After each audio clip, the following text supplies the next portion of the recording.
You know, we hear about a lot of different kinds of Islam. Radical Islam, Reform Islam, Moderate Islam, Shia Islam, Sunni, Sufi. So how many kinds of Islam are there? Well, one person has put together a list of over 150 different kinds of Islam, but these are all minor variations. But the answer we're going to come up with is there's only one Islam. Let's examine this. Now, you can't understand any Islam until you can answer this question. What is Islam? The answer is simple. It's the Quran plus the Sunnah of Muhammad. And what is the Sunnah of Muhammad? Well, it's the Hadith, his traditions, plus the Sirah, his biography. So basically, Islam is Allah plus Muhammad. Now, one of the most common questions is, what is the difference between Sunni Islam and Shia Islam? Well, there are some differences, but there's many more similarities. One of the ways they differ is this. They have different ideas on who the caliph should be. The Sunni believe that the caliph should be the best Muslim. The Shia believe that the caliph must be a blood relative of Ali, who is Muhammad's cousin and son-in-law. So there they differ. They also have different hadith, and we'll see why. Now the Shia, which means party of Ali, Ali is very important. Now, the divisions between Sunni and Shia go back to an accident. Aisha wound up spending a lot of time with a young jihadi warrior through an accident. Her spending time with this young jihadi warrior created a great deal of gossip, so much gossip that it filled Medina and wound up being heard by Muhammad. So Muhammad went to Ali and says, what should we do here? Ali gave some advice. He said, women are plentiful and to be exchanged one for another. In other words, drop Aisha, get you another wife, deal over. Well, Muhammad didn't like that solution, so Allah furnished him a solution to his problem, which is common. Anytime Muhammad had a problem, Allah would solve it for him.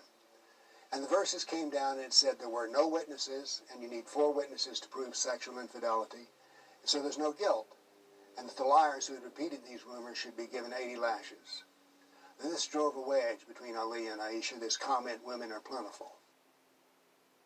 Now, after Muhammad's death, Aisha became very politically active and played a role in the caliphs. The caliphs were Abu Bakr, her father, and then Uthman and Umar. She also did something else which we know her for today. She created many of the bases for hadith. Bukhari is filled with hadith that were originated by Aisha. The Sunnis love Aisha. They call her the mother of the believers. The Shia intensely dislike her and call her the enemy of Ali and do not use her hadith. So Shia and Sunni use different hadith. Now, this is not important to us because when it comes to the Kafir and Jihad, they're all the same.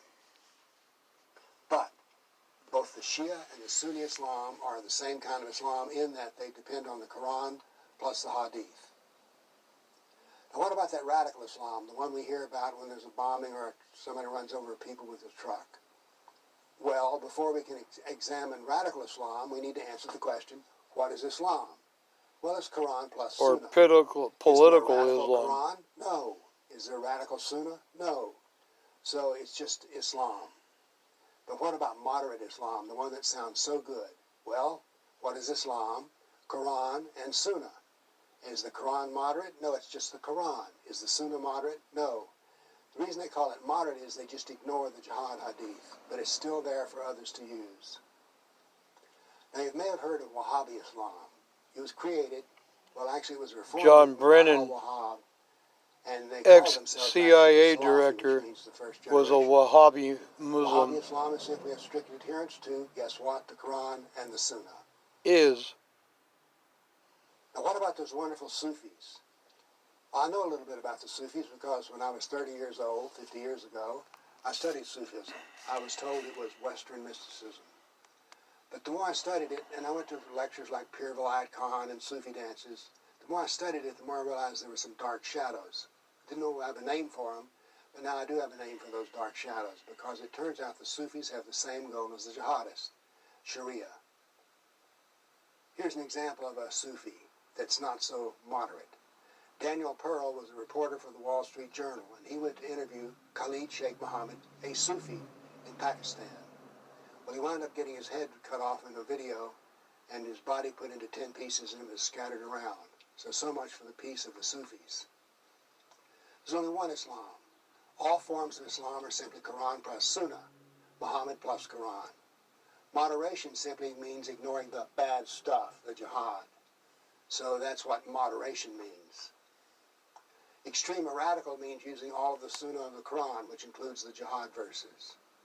Moderation is simply not using the jihad doctrine or some other part they don't like, and ignoring this doctrine is called interpretation. You've all heard about it all depends on how you interpret it. That's what you choose to leave out. We also hear that moderate Islam is the solution to Islam. This is nonsense because there's only one Islam, and moderate Islam means you ignoring part of it. Or that moderate Muslims can be the solution to Islam. This is patently absurd. Listen closely. Islam creates Muslims. Muslims cannot create Islam. Muslim merely means someone who submits to Islam. So, there's only one Islam, Quran plus Muhammad, and interpretation just chooses what to ignore. How many kinds of Islam are there? One Islam, and that's the final answer. Yes, sir.